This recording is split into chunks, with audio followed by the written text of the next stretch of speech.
اسے امید تھی کہ شادی کے بعد نیا گھر، نئی خوشیاں، نئی دعائیں لائے گا، لیکن جو ملا وہ صرف خاموش دیواریں تھیں۔ وہ لڑکی جس کا نام ماہم تھا، زندگی سے بہت توقعات لے کر سسرال آئی تھی۔ ماں نے رخصت کرتے وقت صرف ایک دعا دی تھی، بیٹی گھر بس جائے، چاہے تمہیں کتنا بھی برداشت کرنا پڑے۔ ماہم نے اس دعا کو دل میں بسا لیا اور برداشت کو عبادت بنا لیا۔ شروع کے دنوں میں سب نے ہنس کر استقبال کیا، لیکن وقت گزرنے لگا اور رویے بدلنے لگے۔ ساس کا انداز بدل گیا۔ تمہارے ماں باپ نے تمہیں کچھ سکھایا بھی ہے یا بس بٹھا کے رکھا تھا؟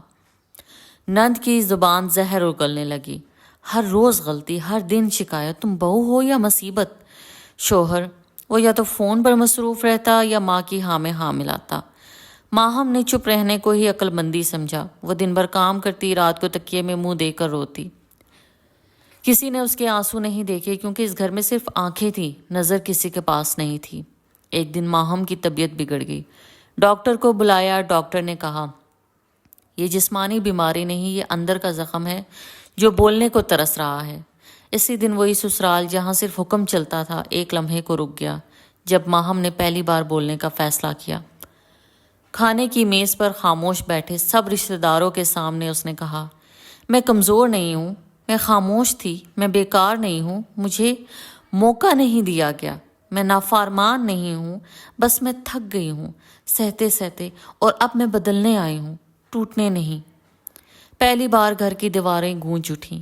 ایک بہو کی صدا جو چیخ نہیں رہی تھی، صرف سچ بول رہی تھی۔ ساس کی آنکھوں میں کچھ لمحوں کے لیے شرمندگی آئی۔ نند پہلی بار خاموش ہوئی۔ شوہر نے پہلی بار نظریں جھکا کر کہا، میں تمہیں سمجھ نہیں پایا مگر اب سیکھنا چاہتا ہوں۔